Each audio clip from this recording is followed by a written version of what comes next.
Hello, Patreon viewers. Hello. The beauty of you Show me saying what you got. the beauty of you saying hello right now is it was distorted enough to make you sound like a robot, and it's why I'm addressing you. Yes, Brandon has been on a work-related trip for several weeks, We're and sorry. and I understand. I'm sorry. The internet connections are beyond our control. My internet is usually better than Travis's. That's all Yeah, I'm saying. It is. But we appreciate all of you that are taking the time to come and check out the video versions of the episodes and continuing to support this podcast. So even though we are recording this at the end of our episode, I'm going to cut it out and put it at the front. So you should be seeing this at the beginning. So thank you so much for watching. That's really cool. And I apologize in advance for some of the missing speech and stuff like that. Hopefully, pretty soon we'll have all that back to normal, and we'll have all the other normal voice type stuff figured out for the videos. But again, thanks for supporting and Yeah. enjoy the video. Before you go, we go, and hopefully my internet doesn't cut out. I think that as penance, that while we're in California, we do a real quick, maybe like 20-minute Patreon only podcast. Let's do it. I'm in. Literally, Right. I'm bringing a bag and my podcast and chops, and that's all. That's it. So Yeah. I'm all in for special Patreon podcast. Sweet. Literally, speaking to you patrons, like this trip is happening because of your support. So thank you for supporting this podcast, Literally. and we would be happy to do a bonus Literally podcast your just for you. support. All right. Without Literally. further ado, here is the actual episode. Bye.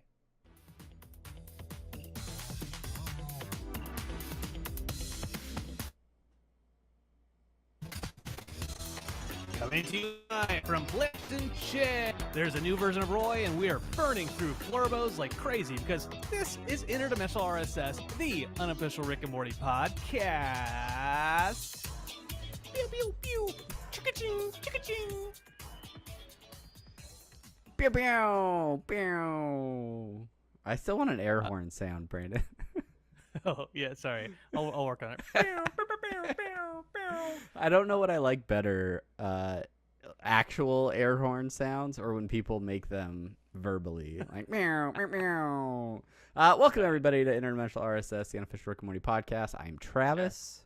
I'm Brandon. Thank you for joining us today on this magical adventure. We're so happy you're here. We have so many things to talk about, including travel plans. Oh boy.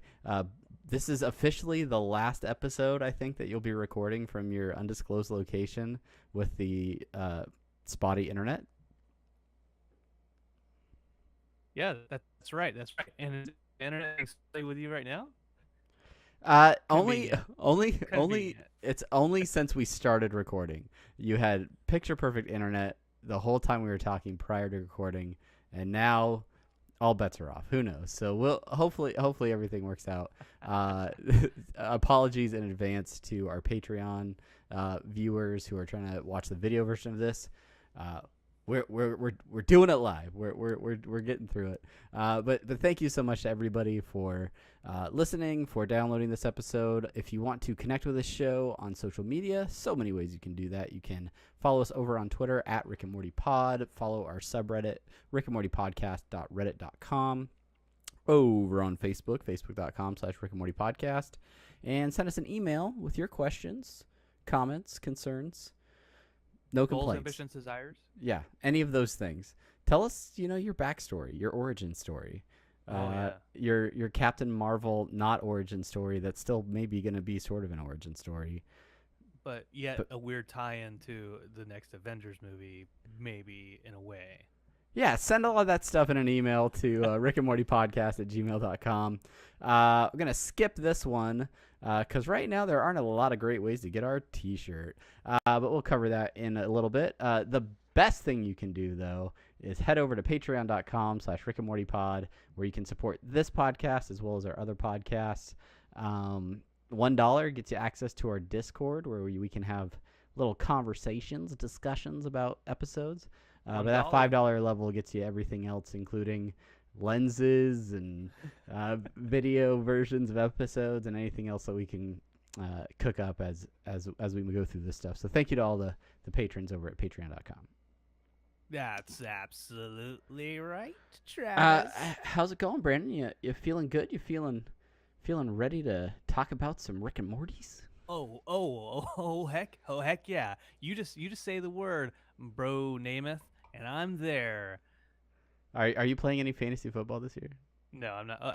Technically, I'm in one league, I think. Technically, league?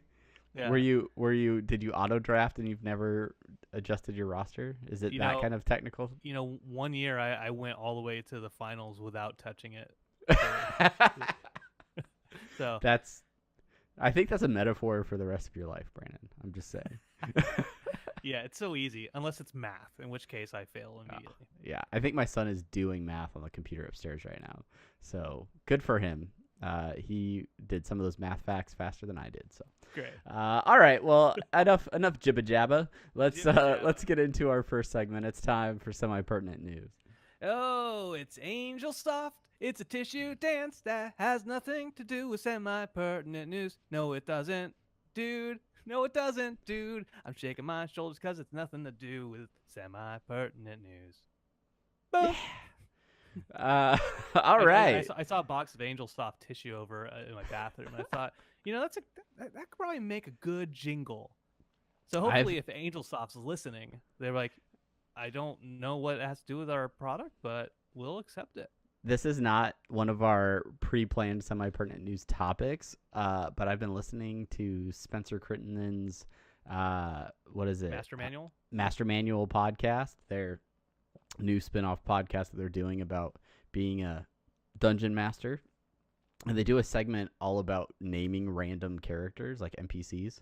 And several of their names are just items that they're in the room. They're like... like named after the Kettle 1 bottle, or it's named after the water Kettle bottle. 2. Yeah, Kettle 2, exactly. So, yeah, I don't know. That just made me think of that. A good podcast right. If anybody's into D&D and you want to check it out. Yes. All right, first Emmys. Emmys, my man. So much Emmy news to talk about since the last episode. It feels like it happened a long time ago, but that's what you get when you only release episodes every 2 weeks. That is true. I mean, first, I would say this is the biggest news of the Emmy sub. That's one for outstanding animated program for Pickle Rick. that there you don't have. There's not a lot of animation in your version of it.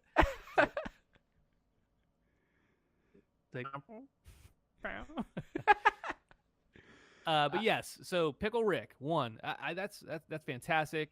Mike McMahon, they went up and accepted. A bunch of them went up and accepted it. Good for them. Yeah, and the thing that it was good to see on Twitter, and it apparently expanded out over the days following the win, is like it looked like a lot of people got Emmy awards for this category. Like it was recognizing the show as a whole. So it looked like there were people from the animation staff and people from across production that got credit for this. It wasn't just like a writing credit or something like that. Like it was really like outstanding animated program in its entirety. So and well worth it. I think I mean Pickle Rick is a pretty iconic episode to say the least. And yeah, it is. Again, not necessarily my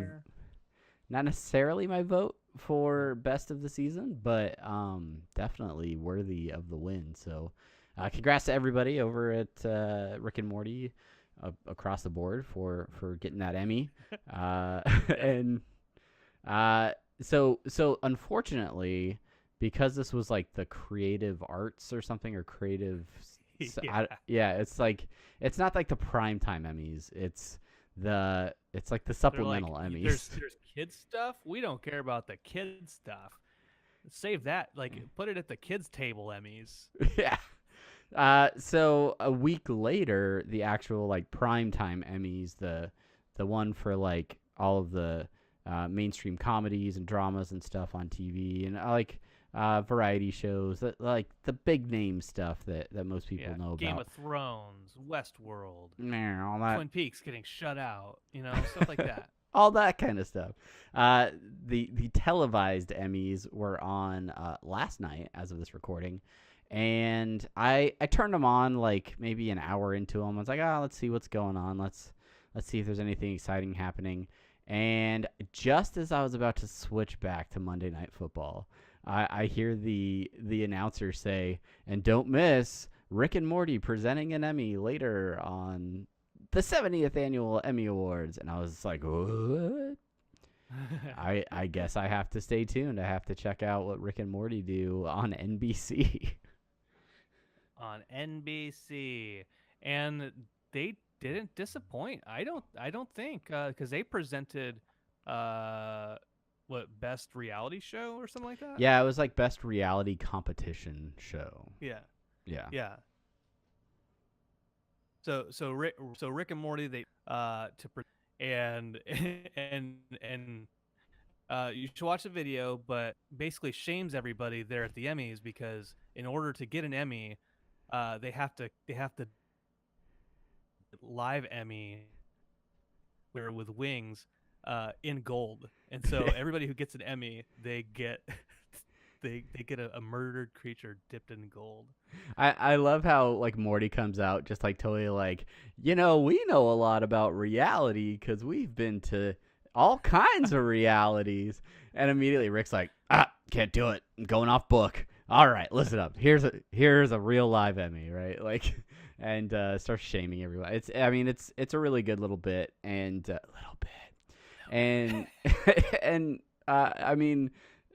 they posted a picture later on social media of tuxedoed Rick and Morty like holding the little live Emmy alien guy too and stuff. So really well done for those guys, and overall congratulations all around on taking home an Emmy. Let's go get another one. Let's 3, 4, 100 years, Rick and Morty Emmys. 100 years, 100 Emmys, Rick and Morty. Next up, this is a good little piece of news. There's an Adult Swim festival coming up the second week. Well, really the first week of October. It's the first weekend in October. Yeah. And it's in Los Angeles, where City of Angels, where I just happened to be that weekend for a wedding, and also the Adult Swim festival. But this is a new development. We talked about me going to the festival because I was going to go by myself the entire time, and like, oh my god. But now, turn of events. What happened, Travis? I don't know what happened. I think slowly and methodically wearing my wife down, being just like dropping subtle hints like, oh, Brandon's gonna be all alone out of that festival, just not having his wingman with him, not having his teammate, his partner in crime, co-host. It's almost my responsibility to be there. And finally she's like, yeah, sure, whatever. You can go. So we scrounged up some money to get me a ticket out for the festival, and then I actually just finished booking airfare out there, and so yeah, it's happening. We are Interdimensional RSS takes LA October 6th and 7th. So I'll be there Saturday night. We'll be there for the festival all day Sunday. We'll get to go to the live Rick and Morty concert that is happening with Ryan Elder is running that. Amazing. Like I'm sure it will be an amazing show. A 20-something odd piece orchestra. Chaos is, I think, is going to be there. Yes. Some other performers. And I think they're scoring the episode live. So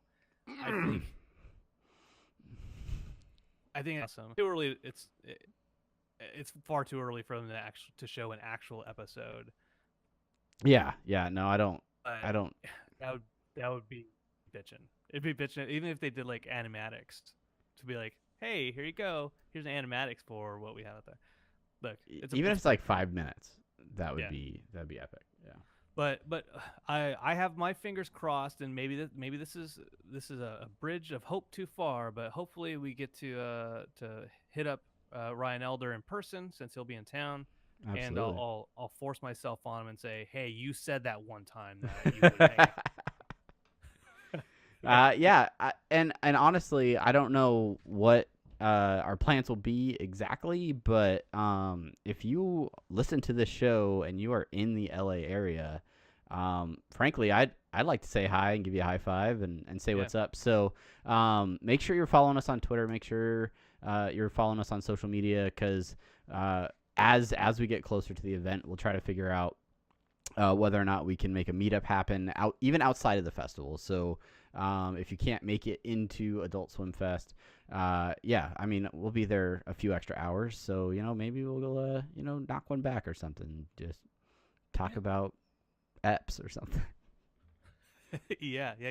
Absolutely. This is a side note. It's not in our show notes here, but also I'm supposed to be meeting up with potentially Brian Newton and Sabrina Nati and Monday night after you leave. Sorry, to do the Ask Gas. Maybe just throwing that out there. That's a potential. That's You tell me that this. you that you, what You tell me this now after I book my tickets, Brandon. Yeah. Well, I didn't want to commit days. Honestly, I forgot about it. So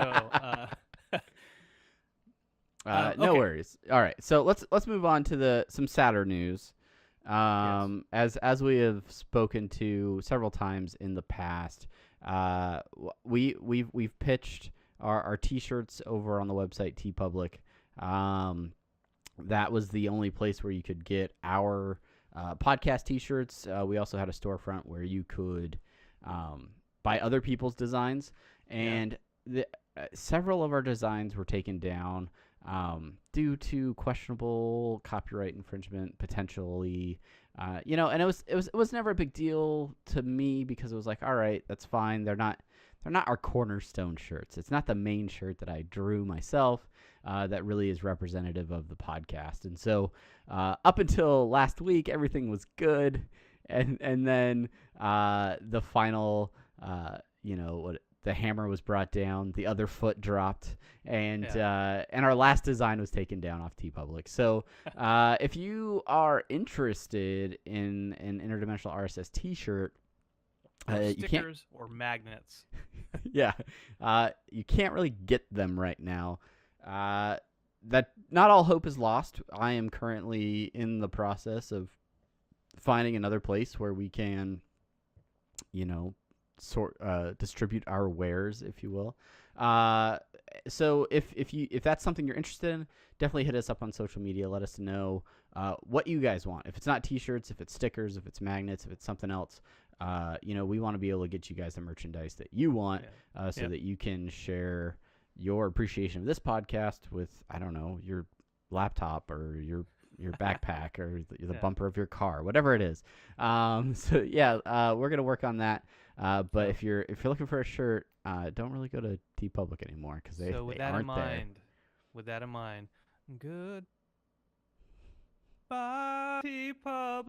Goodbye TeePublic. Goodbye. Okay.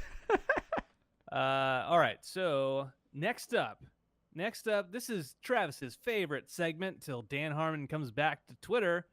Of course, we all know, based off of 4 episodes, that it's the Dan Harmon Instagram Minute.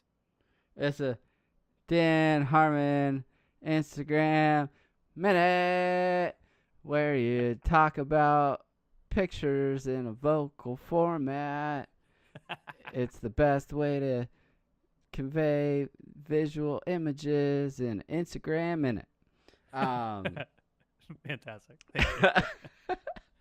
All right, so this time on the Instagram Minute, I had several things to choose from. There were some great images that were shared from the Emmys and some celebrations of Emmy victories, but I really wanted to capture what is for all intents and purposes, a screenshot of Dan Harmon's messages, where he is hashtag shrobbed. I refer to it as a story in 3 parts, because he made 3 separate posts to his Instagram as the conversation with Schraub went on. But it starts out with just a message from Rob Schraub that says, "What is this? Why is this episode called Pickle Rick?" And Dan's response is, "It's a metaphor for high-functioning alcoholism." And Schraub replies, "Well, why didn't you call it that?" And Dan says, "Because it sounds awful." Schraub agrees. He says, "Right." And then Dan says, "Let's cut to the chase. I now have twice as many Emmys as you." And Schraub says he's just a fan of Emmys. And then it's all concluded with, "You really sucked me into that 180 when you revealed at the top that you missed the that you missed the pickle. He's a pickle the entire episode." Ladies and gentlemen, that's the Dan Harmon Instagram minute. Rob Schraub. Dan Harmon. Thanks, Travis. Woo. Yeah. Good. I love Schraub. Love him. Does he have an Instagram? Maybe we could do a Schraub Instagram minute too. Schraub Instagram. He has Twitter, but he talks about saving animals. He does that a lot. That's or selling stuff on his TeePublic. Cheapy beepy. A jerk. Whatever. I think it's time to move on. We've talked enough. It's been 20 minutes. We've been 20 minutes about semi-pertinent stuff. But you know, it's really time for something else. It's time for an episode. It's time for the main thing. It's time for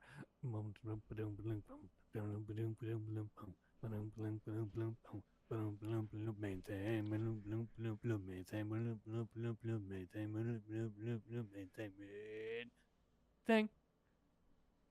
It's the main thing. It's time for the main thing. This week we are covering Season 2, Episode 02, Mortynight Run, written by David Phillips, directed by Dominic Polcino, and originally aired August 2nd, 2015. Whew. So what is this episode about? It's about a lot of things. It's and the synopsis is quite long, but we'll break this up. Brought to you by Reddit. Yeah, thanks, Reddit. So during a flying lesson, Rick and Morty drop Jerry off at a Jerry-Boree, your one-stop interdimensional daycare for all your Jerry needs. Rick sells an antimatter gun to Grombopulus Michael, an alien assassin / meme generator. Rick then reveals he's only an arms dealer so that he can afford a fun-filled afternoon with his grandson at the universe's ultimate arcade, Blips and Chit. Morty is upset by Rick's immoral decision, ignores the chance to actually have fun with his grandpa, and attempts to stop Grombopulus Michael from killing his target. After accidentally killing him with his poor spaceship piloting, Morty is introduced to the assassin's target, who assumes the name of Fart. Morty insists on freeing Fart and helping him get back to the wormhole he came through to return him to his race. Government forces give chase, leading to a shootout with lots of civilian casualties, and Rick rages that none of these people would have died if Morty hadn't interfered with Grombopulus Michael. After returning Fart to his wormhole to his home planet. That's a weirdly constructed sentence. Come on, Reddit. Come on. Yeah. To the wormhole to his home planet, Fart reveals his plan to return with his race to, quote, cure all carbon-based life forms from the universe. Morty is then forced to make a moral decision and kills his friend using the antimatter gun, effectively making the whole episode and countless deaths meaningless. Meanwhile, Jerry has a Jerry-filled day socializing with all the other Jerrys at Jerry-Boree before being picked up at the end of the episode. That was concise. That covered 30 minutes of show. Let's move on to short outs. No. Thanks for listening. If you have any thoughts on the episode, make sure you send them to our social. Okay. Yep. But yeah, I mean that's pretty much the ins and outs of it. But this as I was watching this episode to prepare for the podcast, I think I messaged you once or twice saying just how much stuff is in this episode and how many things that like I think we reflect on in like sort of the Rick and Morty culture like tie back into this episode. There's a lot about Jerry in this episode, and just tons of memes and different like bits have come. Just really great moments in the series happen during this episode. That's right. That's right. So let's go ahead. Let's go ahead and start. Yeah. So first of all, got a couple questions from discussion points from Reddit, and then when we get into our favorite bits, I have some things I want to kind of explore. They're not really favorite bits, but I figured that's the best place to put them. All right. So first discussion point at the end of the episode, around timestamp 20 minutes and 34 seconds, Rick has his spaceship's trunk prop open, and this is what you're referring to, Travis. You can see muscles that he's tossing in. Is this the origin of the parasites in Total Recall? Yes. Yes, it is. Absolutely, and it's interesting because these episodes are separated by another episode. So these episodes are not back to back in series order. I am curious whether or not these were next to each other in production order, and then they got split up. I didn't get info on that, but yeah, definitely in Total Recall, he's throwing away those green rocks at the beginning of that episode, and you can clearly see a small parasite-looking object on the green rocks that he's loading into his spaceship trunk on the wormhole planet or whatever you want to call it. Yes. Yeah. So Total Recall, for those who don't know the show by episode names, Total Recall is the one where they introduce Mr. Poopy Butthole. Yeah, and about 100 other crazy characters. A Hammer Eye, for instance. Photography Raptor. I'm walking here. Hey, I'm standing here, but hey, I'm walking here. We only have 2 more episodes until we get to talk about that show the whole time. Okay. So there's not really actually much of a discussion on that because it's obvious that that's what it is. Yeah, absolutely. So we'll move on. We'll move on to this one. I think this is a good discussion topic. With VR becoming more refined and entering mainstream gaming, could you see something like Roy becoming a reality? And how would you play Roy? That's a two-part question. Two-parter. Well, I have the pleasure, the honor, I don't know, I spent enough Flurbos so I could get VR at my house. So I got an HTC Vive. You've used the Vive here when you visited me. And there are a lot of fantastic games for VR. I could definitely see something like Roy becoming a potential game. In fact, in virtual reality, there is a low budget version of Roy that's like hidden as a mini game in the garage. He gets his own, like, I think it's called Troy, and it's like I think he says it's like a Korean knockoff version or something of the original Roy. But yeah, I mean, you could make a game that is basically you living through a life. I played a VR game the other night that elements of it kind of creeped the crap out of me. But it was Arkham VR, so it's the Arkham Batman game, but in VR. And the very opening scene is your origin story. So you're playing as young Bruce Wayne, and because you're in VR, like, they can play with the perspective, so you feel like you're the size of a young kid because, like, you're standing by your mom and dad, and they're like towering. Like, Bruce's mom is turned around, like, looking at him, and she's like looking down at you, and she looks like huge, which is kind of like creepy, and it makes me feel bad for kids that they have to be around all these giant people all the time. Yeah. But it's really weird. And so, like, yeah, if you had a game like Roy, you could totally make someone feel like you're a kid going through school and then growing up, like, little by little and things like that. I just don't think it would really feel like you were in it a whole lifetime. I mean, maybe we'll get there at some point, but hopefully not too soon. Not in our lifetime. Yeah, maybe. I don't know. This question on how you would play Roy if you had enough tokens. Yeah, if I had enough tokens, different ways. I would probably, I don't know what the like to win the game. It's like old school arcade games where there's not really an end to the game. You're just going for high score. These games they have a definitive ending. Like there's an ending to X-Men the arcade game. Yes. There's an ending to the Simpsons brawl and beat 'em up arcade game. There's ends, but Pac-Man doesn't end. Even Miss Pac-Man, I don't think there's an end. Anyway, doesn't matter. The point is, you just got to get more points, which is basically like in Roy. That's like more years on your life, right? Yeah. So how it depends on how this are high.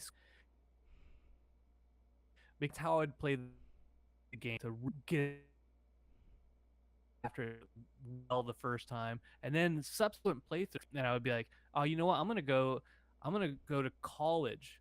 I don't want to play football. I want to see what it's like to be a theater major in Roy's life. Am I gonna be in a like in a local regional play for like Cat on a Hot Tin Roof? I don't know.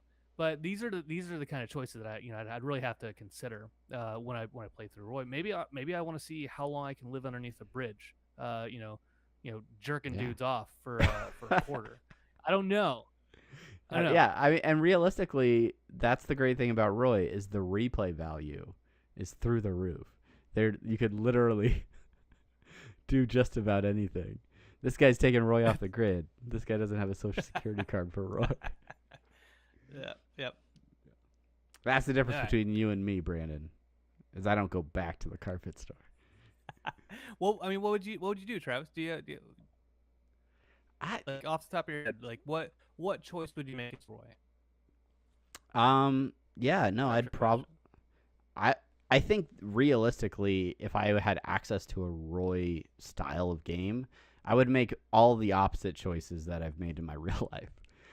Just to see how it plays out, right? Like, there's no real consequences. You can't, like, you're gonna hit game over and start again. So yeah, like I, don't pick the career path I'm on. I pick a different one. I move to another country, or I move to, a big city instead of like small town, things like that. Like just, do all kinds of different, and then I'll probably do you think it'd be like Westworld eventually, where you're like eventually, like, you know what?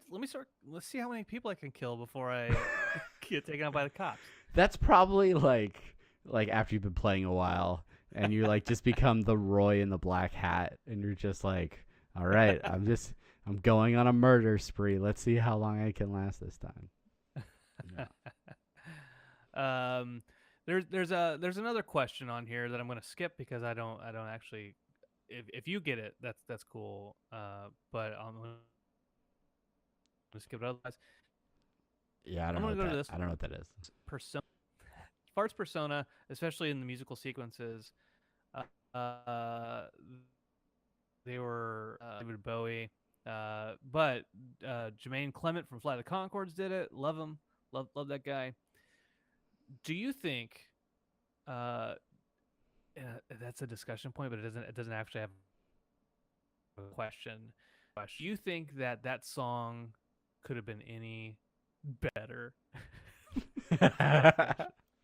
I know we talked about this song quite a bit when Ryan Elder was on the podcast. Definitely go check that episode out if you haven't gotten a chance to listen to it. No, I don't know that the song could be any better. And yeah, like Jermaine does a great Bowie impression. Bowie's in space. And like I don't know, like it is very much like an homage to a David Bowie song.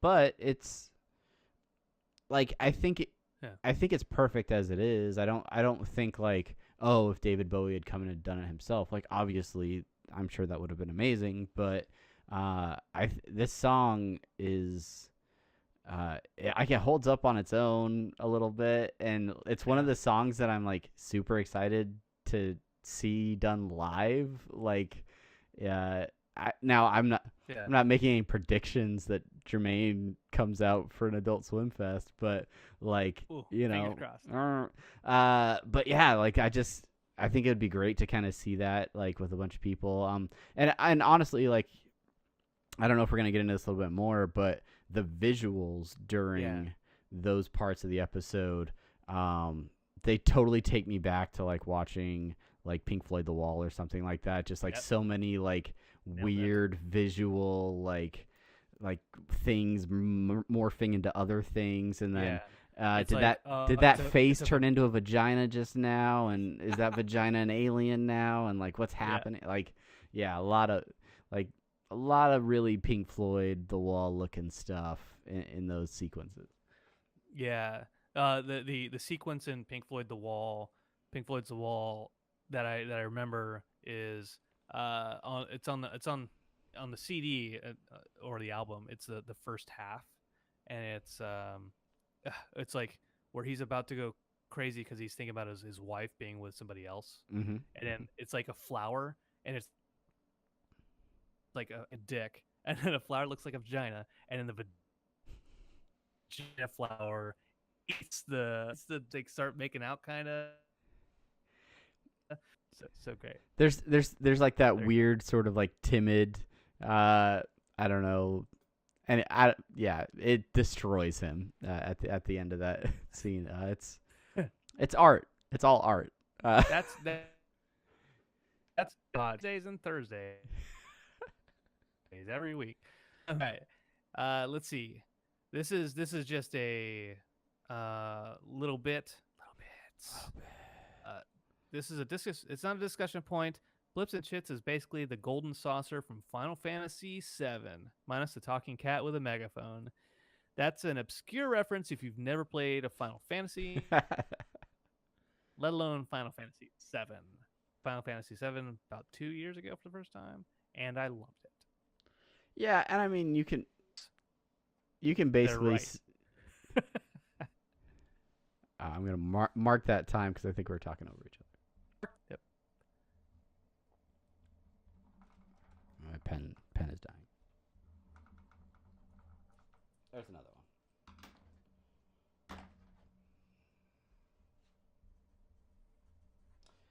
Yeah, I think Blips and Chits, while it could be a Final Fantasy type reference, I also think like it could be a Dave and Buster's reference or any other like arcade that you would go to, right? Where especially Dave and Buster's, where adults can go and play video games and drink beer and eat overpriced food, and you never know what time it is, right? That was one of my favorite bits there, is when he's like, yeah, you never know what time it is. Like, that's a casino, essentially, and Dave and Buster's takes that same premise and runs with it. Yeah, I don't think what that point is saying is that it is that Final Fantasy Golden Saucer from Final Fantasy VII. Well, I think what they're saying is, but it's basically like the Golden Saucer from Final Fantasy VII. Am I right? Like basically right. That's what that point is. Okay, those are the Reddit discussion points from the original discussion. But let's talk about some favorite bits of ours, and I think this will lead us into some good discussion points. Travis, why don't you start us off? Well, the first one I have written in the show notes is Roy VR. However, we've sort of already talked about that a little bit. So I will. I said start us off.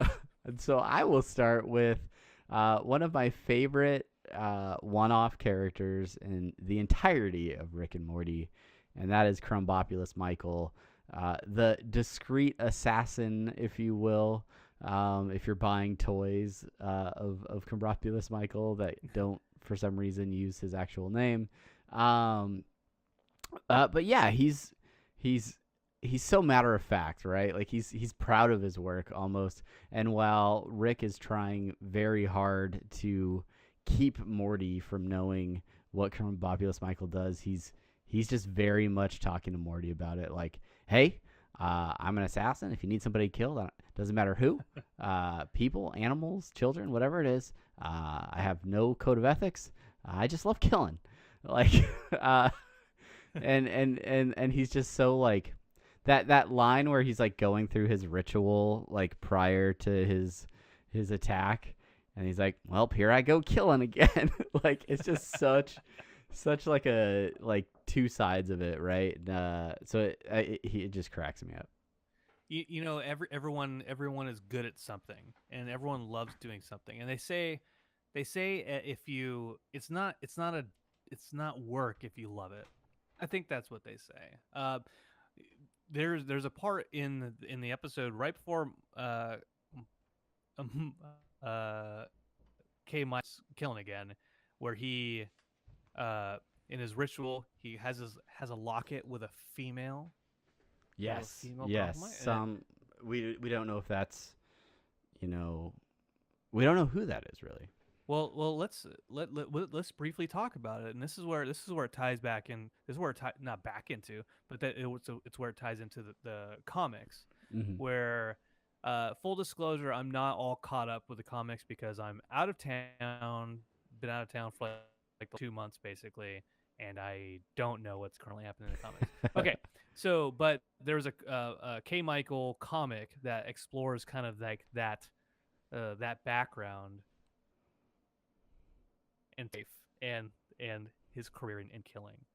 And so if you want to know more about K. Michael and his love life and his backstory and how in the comics his wife is searching for revenge, then you need to go pick up Rick and Morty comics. 100 years, couple years really, every month, rickandmortycomics.com / Rick and Morty podcast / TeePublic is no more. Omnipress, not a sponsor. So I think that's really cool. He's a fan favorite, and I'll be honest with Combropulus Michael. When I watched the series the first couple times out of like 200 times, I was like, Combropulus Michael is cool. But I was never like, this is my fandom favorite character. He was just kind of like a one-off character that I was like, it's funny, but I didn't have as much. He didn't like stick out of my mind as much as some other, or Coach Ferratu, like the main characters. Right, the main character, the main one-offs. Yeah. I don't know. He's definitely been popular enough to warrant like a McFarlane toy and some of those other things. And he's also really interesting just in design because at first glance he looks a lot like a Gromflemite. Yeah. But he doesn't have like the pincers on the front of his face. There's a few little differences. I said Gromflemite earlier. That's the closest. It does. He's maybe like a distant cousin of a Gromflemite. Yeah. Like you gotta sort some issues out. Like night. All right, so one of my favorite bits, Travis, is with the first time they're singing "Goodbye, Moonmen," and then Rick interrupts it and says, "Shut the fuck up about Moonmen!" and just like cuts it off so abruptly, and I watched it earlier today, and that's what made me crack up because I was on my lunch break, and I was like, did anybody notice that? Anybody notice that? I was laughing about that. So I really like that. Yeah, I gotta say the whole like part of the episode where he goes over and he's getting help from Gearhead or whatever, and we're revisiting that character again, like, and seeing his like home world. Do you even know his real name? Yeah, it's oh gosh, I forgot it. Revolio Clockbert Jr. or something. Yeah, like that? yeah, something like that. Yeah. Calling me gearhead is like calling a Chinese person Asia face. But honestly, I wasn't crazy about that location or that character to begin with. So, there are some great opportunities for other callbacks when you see some interdimensional cable on there, some Gazorpa field or whatever, some ball fondlers, things like that. Gazorpa field. But yeah, and I like that somebody that could be mortally wounded by twigs would keep a random box of twigs in his garage. That seems like a health hazard. It really does. What else you got there? I see another note there. Yeah, we haven't talked too much about what is the B plot of this episode, the Jerry Baree. And there are so many things I love about the Jerry Baree, but one of the main things is his hyper focus on TV settings and getting TVs hooked up properly when they go to watch what is it? Is it Midnight Run? Midnight Run, yeah. Yeah. Hence, I guess, in part the title. Yeah, like there's our main Jerry who's rushing in to adjust the picture settings, saying the factory tint settings are always way too high. But then you hear like another alternate reality Jerry in the background, like say the exact same line. So like that's not just that Jerry's thing. Like that's a fundamental part of all Jerry's is that factory tint setting. And then when he comes back from trying to escape and leave the Jerry Baree on his own, and there's like 4 Jerrys all trying to set up the audio from one TV, right? And then you realize at the end that there's like 5 sets of 4 Jerrys all with the same TVs having issues with the aux ports because there's 2 colors or whatever. Like just all of that stuff like is funny to me, one because like it's a place that just keeps adult dads like busy with goofy stuff, but then also the elements of that environment that would have definitely probably distracted me. That they cut a little bit close, and I'm like, yeah, no, I'm always the guy that's like, I don't know if your TV is adjusted correctly. I think we may have asked this question before to each other, but I'll throw it out there again. What is the one thing at a it is a question we've asked. I know it is. What's the one thing at a Travis Baree that would distract you like that? I think you could probably do a carbon copy of the room that I'm sitting in, and and it'd probably like I'd probably lose a lot of hours in it, because I already lose a lot of hours in this room. Last night I didn't go to sleep because I played City Skylines for like an hour.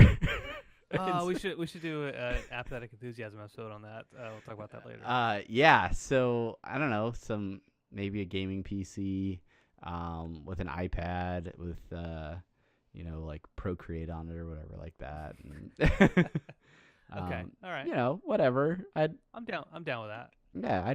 I'd find ways to fill the time. Yeah. What about you? Is there something that you'd have? Mine would probably be not hanging out with any of myself. I'd like have individual rooms for each one of us. Yeah. And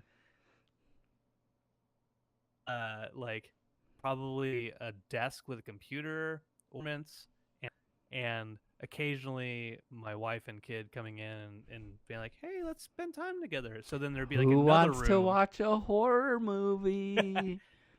Daddy, let's watch Chucky. And like, oh, yes, let's 6-year-old. This is appropriate for you. I'll let you hold the Xbox controller.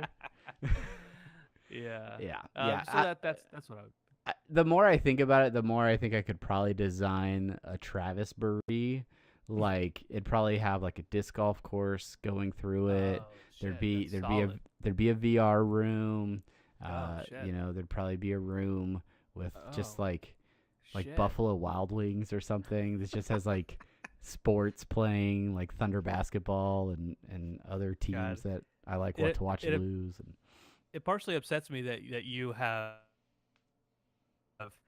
that you picked a Bing's room for your Travis Bree. Like you couldn't have picked anything than the whatever. Okay, let's move on.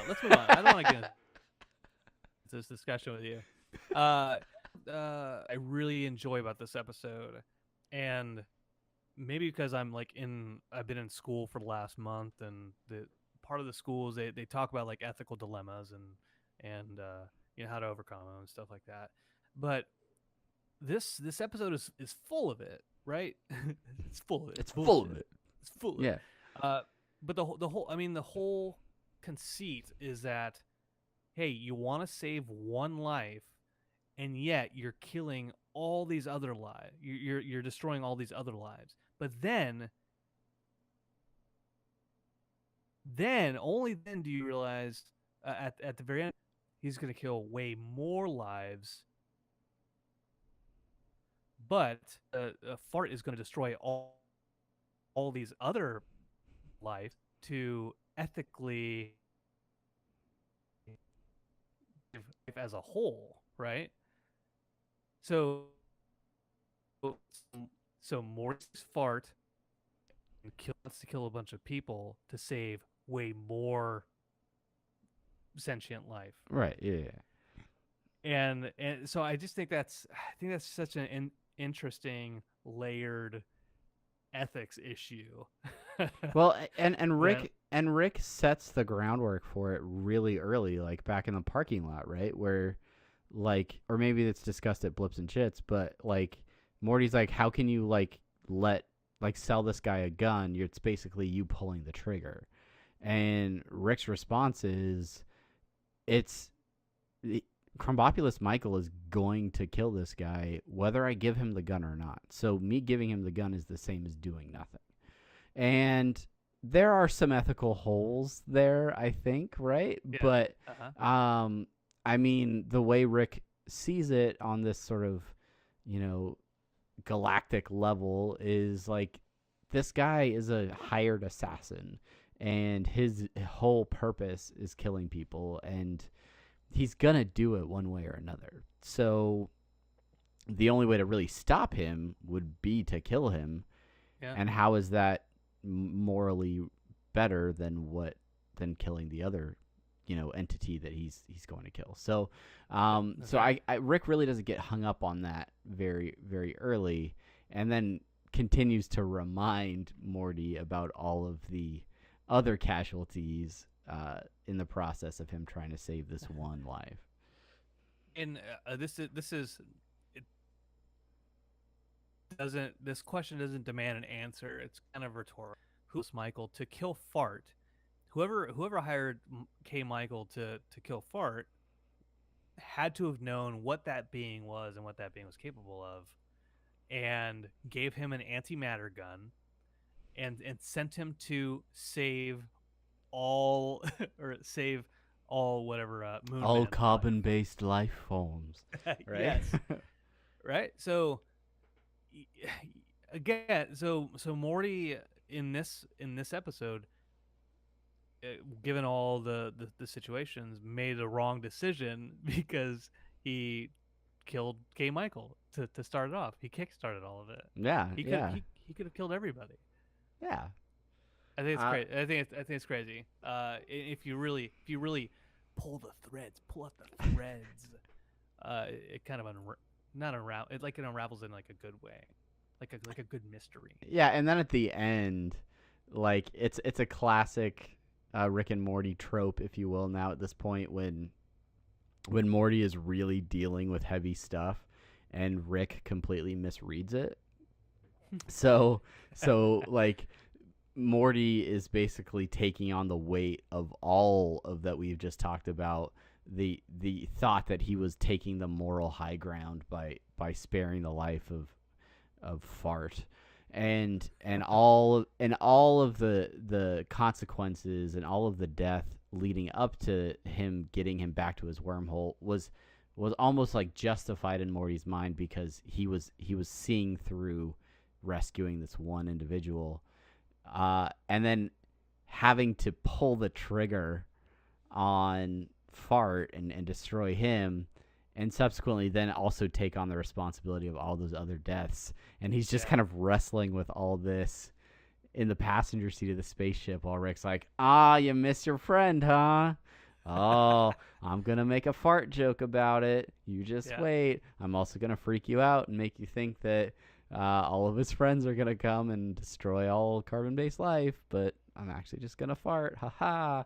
Like, yeah, that's some good stuff. I think that's a really cool aspect that I grab with you saying, like,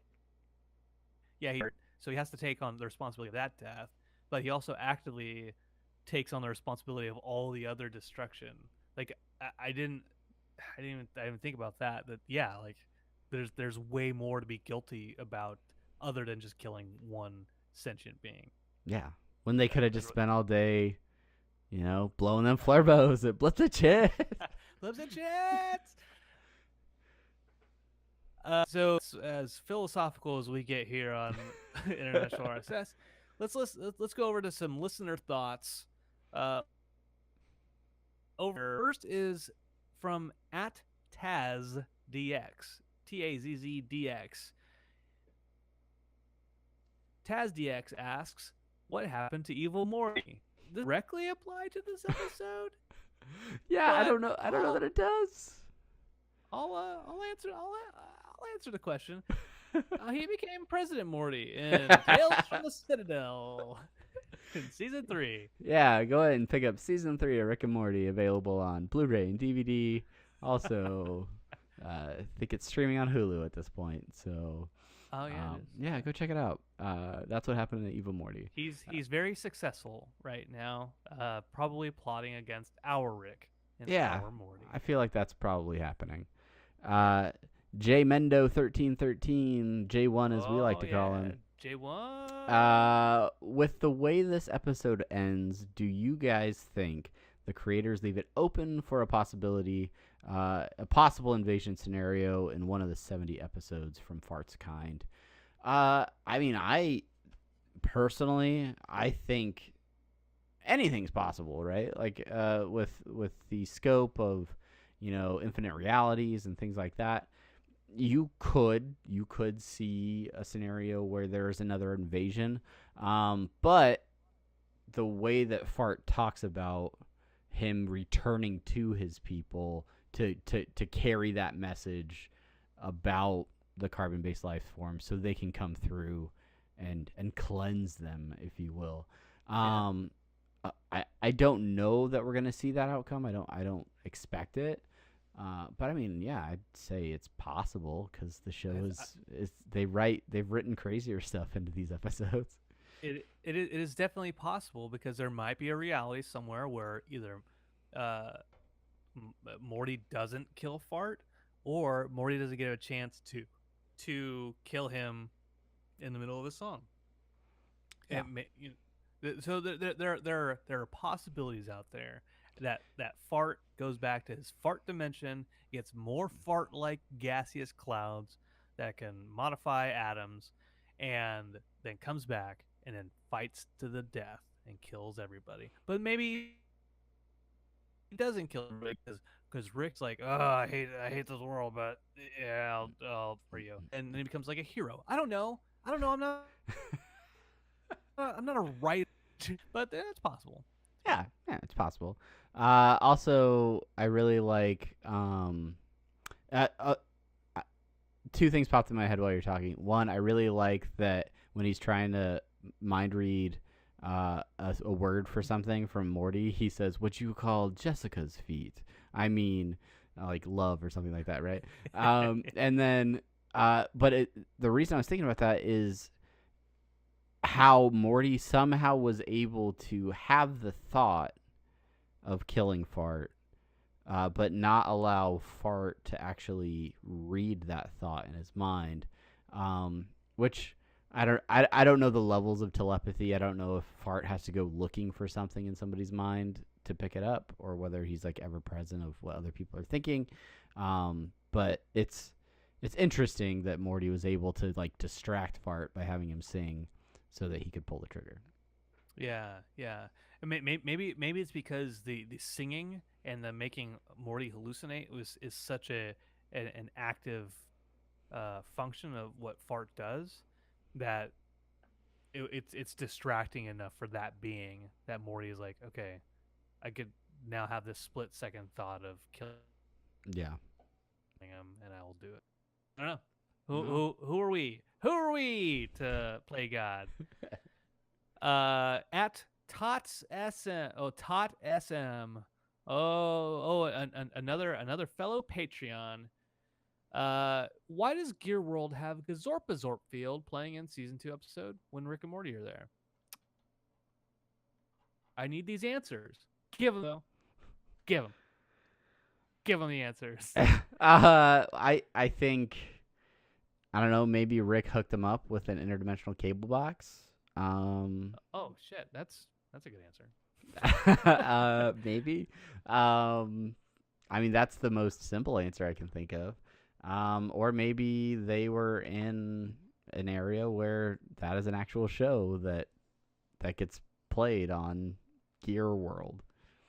Yeah, like when you go to you're driving cross country, and then you end up in, I don't know, Cincinnati, and then Cincinnati they have like one or two channels that's like the Cincinnati Tourist Bureau Network. Yeah. And Like regional channels that you don't get outside of Cincinnati. yeah, but maybe they have, maybe in Gear World they have a high Gazorpian population, and so they have their own network there. Maybe. Maybe Maybe they have maybe Gazorpazorp you Town. white milk toast, white kilt. They have a little Gazorpazorp.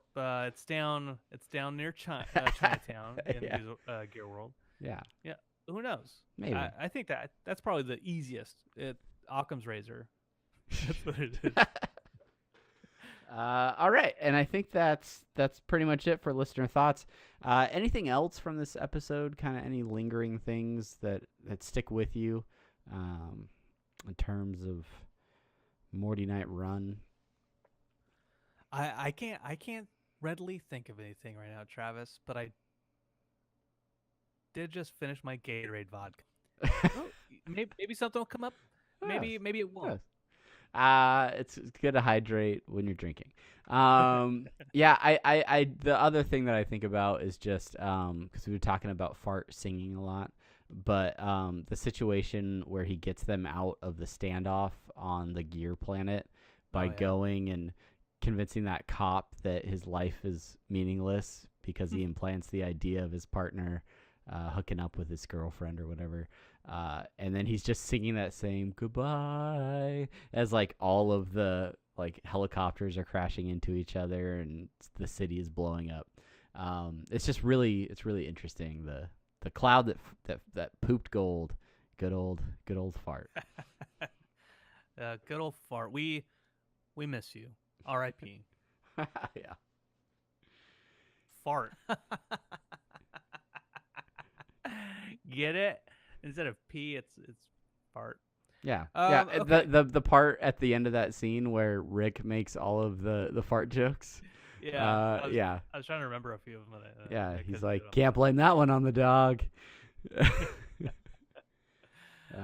Gone with the Wind. Am I right? Are you done? I'll let you know when I'm done, Morty. I'm hoping that anytime I start to talk again, you come up with another one that you remember. So then it's exactly Casablanca. That's the one. That's the one. That's the money shot one, as we say. Okay, all right. Well, so yeah, no, that's what we thought of Mortynight Run. Do us a favor, if you have any thoughts on anything we said, if you want to expand on any of the points we said, anything we missed, please make sure you hit us up at Rick and Morty Pod Or if you forget that, you can hit us up on our personal Twitters, Steve the Heeb and Jugglemino. Or, of course, email again, as we said, rickandmortypodcast@gmail.com. Send us your thoughts if we missed anything. And yeah, that's it. Listener suggestions and short ads. Let's get into them. This will be pretty brief. Not really any emails to speak of here. No new reviews that I'm tracking. You tracking any new reviews, Brandon? No reviews. I Prime opportunity for you, Unity at large, to shoot us an email. We're more than happy to shout you out on the episode and answer your questions. So let us know what you want us to talk about, and this is your chance. If you have a question, we will answer it. Yes. Maybe not to your level or your desire, but we will say your name, and we will say words after your name. Absolutely, that is the Interdimensional RSS guarantee. Over on Twitter, though, we had a suggestion in terms of this episode, but really all the episodes that we reviewed.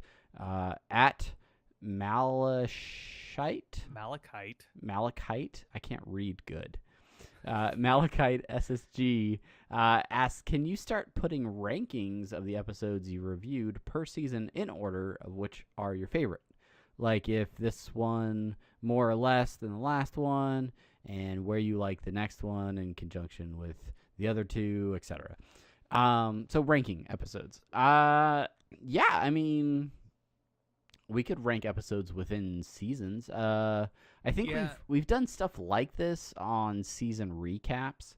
That's typically where we get into ranking, and we've never done a full top to bottom ranking of episodes within a season.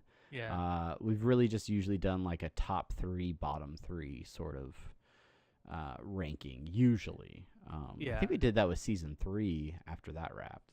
I think so. You know, one of the things that I do for submitted for your approval, the Twilight Zone podcast, like me and the guest or whoever, we actually like rank the episode and we say, it was this many things out of this many things, right? And so we actually rate the episode in that way. We don't to other episodes. We just rank the episode based off of that one. We don't do that on this. We've never done that. Sure, it might be a decision we change. I don't know. We haven't really discussed it, but I'd like to know. I'd like to know what Unity you think. That kind of rating structure, or like saying like, oh, this one is better than last week's episode, and we'll see if it's better than next week's episode. Yeah. I mean, and I think we've shied away from like episode ratings, like giving each episode a rating, because I think we just like the episodes too much to like. We'd have to like get into like tenths or 100th places on decimals and be like, this one's an 8.97 or this one's a 9.45, just because we pretty much rate most of them pretty highly. Hence the reason we make this podcast. A little too much principal vagina in it, so at a docket 0.4 points for that one. Anytime this word is mentioned, we dock it a half a point. Yeah. But I would still like to hear what Unity you think. If that's something you'd like to hear, we are more than happy to incorporate it. But send us your thoughts. Yeah, and that's pretty much it for this week's episode. Thank you so much to everyone who's sent stuff in. Did I miss anything? You have an inquisitive look on your face, Brandon. That is just my face, Travis. Okay. Jeez. God, sorry. Dick. What a dick.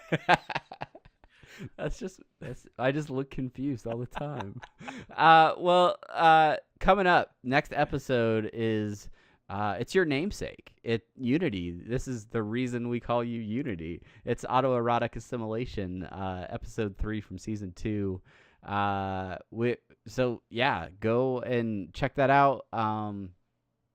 It's I want to read the episode description, the official one, because it's Rick Don gets straight emotional in this one, bro. Beth and Jerry going ham on each other, bro. They get real bro-ish in season 2 with the episode descriptions. But yeah, another classic episode. So definitely go watch it, and then send us your thoughts on that one. If you have any questions or points of discussion that you think we should bring up on our next episode, we would love to do that. And if you are in the LA area the first week of October, hit us up. Let us know if you're going to Adult Swim Fest or if you're just going to be around, because we're going to be in the same geographical location for an approximate number of hours. So we gotta make something out of this. So that's right. And until next time, I'm Brandon. And I'm Travis. Thank you so much for listening. And we'll see you later. Or talk to you later. Because that's audio. Some of them can see us.